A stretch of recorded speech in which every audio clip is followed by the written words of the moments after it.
Bapak dan Ibu sekalian, izin melanjutkan sedikit. Salah satu hikmah yang ada dalam haji yang ketiga, dan tentu ada banyak hikmah lainnya, Bapak bisa pikirkan sendiri. Yang sangat kelihatan adalah kita akan ingat mati, Bapak. Ingat mati, dan kita tahu mati ya seperti orang ihram, tidak membawa apapun, tidak, pakaiannya ya sederhana, kain kafan saja. Dan nanti kita akan berkumpul dengan orang banyak sekali, di mana kita nggak tahu yang mana yang mantan pejabat, mana yang orang biasa, mana yang kemudian orang pinter, orang bodoh. Yang akan membedakan hanya amalnya. Karena itulah orang haji itu, Pak, biasanya, dan ini sesuatu yang saya lihat, orang pergi haji itu setelah pergi haji memang tambah soleh, Pak. Karena pengalaman-pengalaman itu. Jadi orang menganggap pergi haji itu kan pengalaman pribadi, iya. Tapi kalau pribadi menjadi soleh, masyarakat menjadi bahagia. Karena orang soleh bertambah, masalah hidup, masalah sosial berkurang.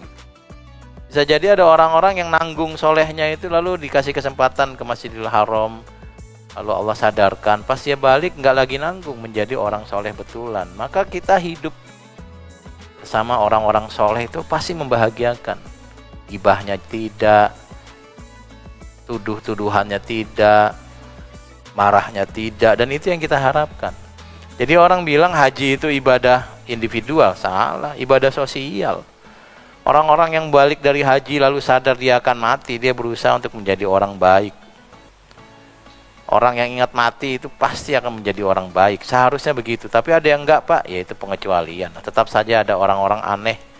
Tapi lumrahnya orang kalau sudah melihat pengalaman yang seperti itu akan menjadi baik. Ketika dia tahu nanti kalau saya mati, ya saya seperti ini sendirian dengan pakaian seadanya dan belum tentu bahagia di akhirat kecuali amal, maka saya akan menjadi orang yang soleh, beramal baik dan banyak ibadah. Kira-kira seperti itu. Dan ketika orang-orang seperti ini banyak jumlahnya, maka masyarakat akan nyaman. Dan menurut saya kebanyakan orang haji seperti itu, pulang menjadi lebih soleh. Yang menjadi tidak soleh itu sangat jarang, dan kayaknya saya belum pernah ketemu. Kayaknya mungkin Bapak bisa memberikan contoh, tapi bagi saya sih orang yang pergi haji yang saya tahu semuanya menjadi lebih baik. Dan kebaikan orang-orang itu pasti kita rasakan sebagai orang yang hidup bersama dia. Kita mungkin ada sebel-sebelan sama keluarga, tapi ingat, oh ya, kalau kita mati yang ngurusin kita kan keluarga. Yang ngurus memandikan, yang membawa ke kuburan, yang menjaga keluarga kita adalah keluarga. Kalau gitu saya nggak jadi sebel deh sama keluarga. Kira-kira begitu, Pak. Paling enggak kalau misalnya dulu kita gampang marah sama keluarga, sama saudara, lalu sekarang menjadi tidak gampang marah, itu kan baik buat kita, baik buat keluarga, baik buat saudara. Jadi haji bukan sekedar ibadah individual. Ada persatuan umat Islam di sana. Nanti ada, kita pengen tahu berita tentang Palestina, ada di berita. Tapi kalau ketemu orang Palestina langsung mungkin akan lebih beda rasanya gitu. Misalnya ya. Kalau sekarang ya kita bisa tonton lewat internet dan seterusnya. Lalu tadi masalah kesetaraan, kesadaran kita tidak sombong. Pangkat-pangkat itu copot semua saat haji, dan di akhirat juga akan copot, sehingga kita nggak sombong. Pemimpin yang nggak sombong tuh asik, Pak.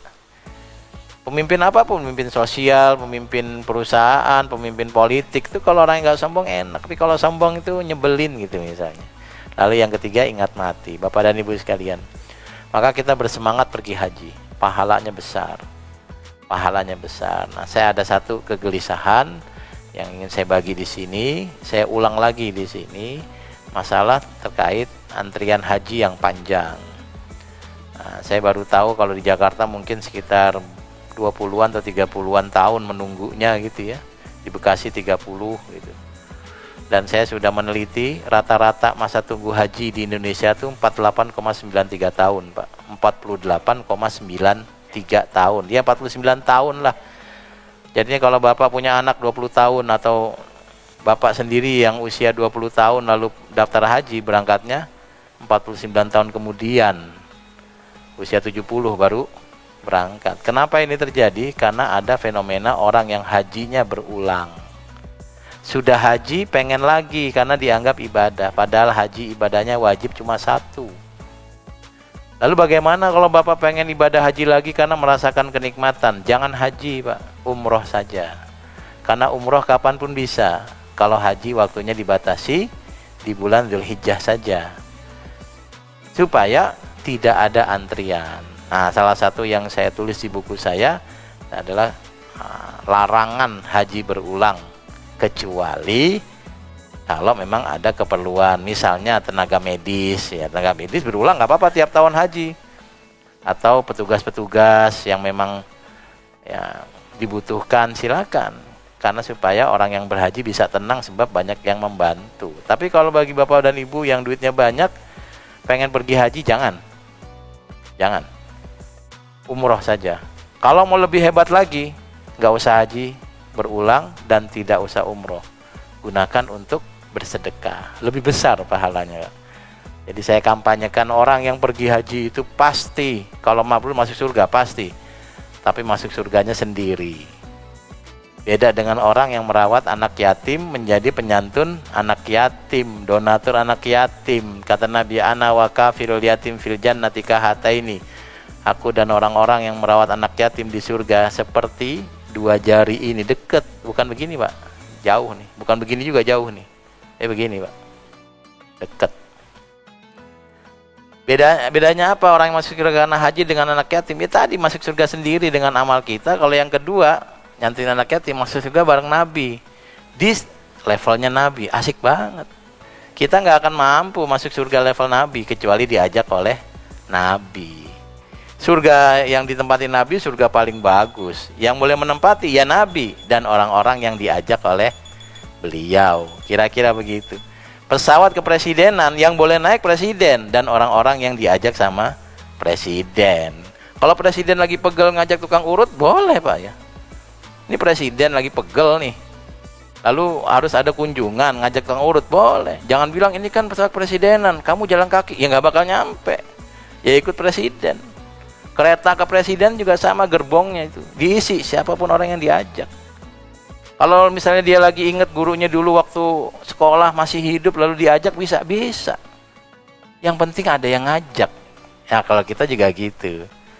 Jadi kampanye saya seperti ini Pak, capek-capek ngomong haji di depan itu tujuannya satu, yuk yang belum haji pergi haji, ada banyak manfaat. Tapi kalau sudah haji berhentilah, kepengen lagi, kasih kesempatan yang lain. Terus kan saya uangnya banyak Pak, iya, carilah surga dan keridhaan Allah, juga keridhaan Nabi dengan memperbanyak sedekah. Ya mungkin gak kerasa nikmat kita ngeluarin duit dipakai anak yatim, tapi anak yatimnya yang tertolong lalu menjadi soleh, mendoakan atau nggak mendoain juga Allah yang apresiasi. Jadi ini kan saya kebetulan di masjid yang jamaahnya wajahnya wajah duitnya lebih semua ya Pak ya. Ini wajah-wajah yang nggak ikut demo kan, demo buruh enggak ya. Wajah-wajah yang kayaknya mau Presiden Donald Trump kasih tarif-tarif juga kita tenang-tenang aja. Mungkin karena duitnya ada, mungkin karena tenang, saya nggak tahu.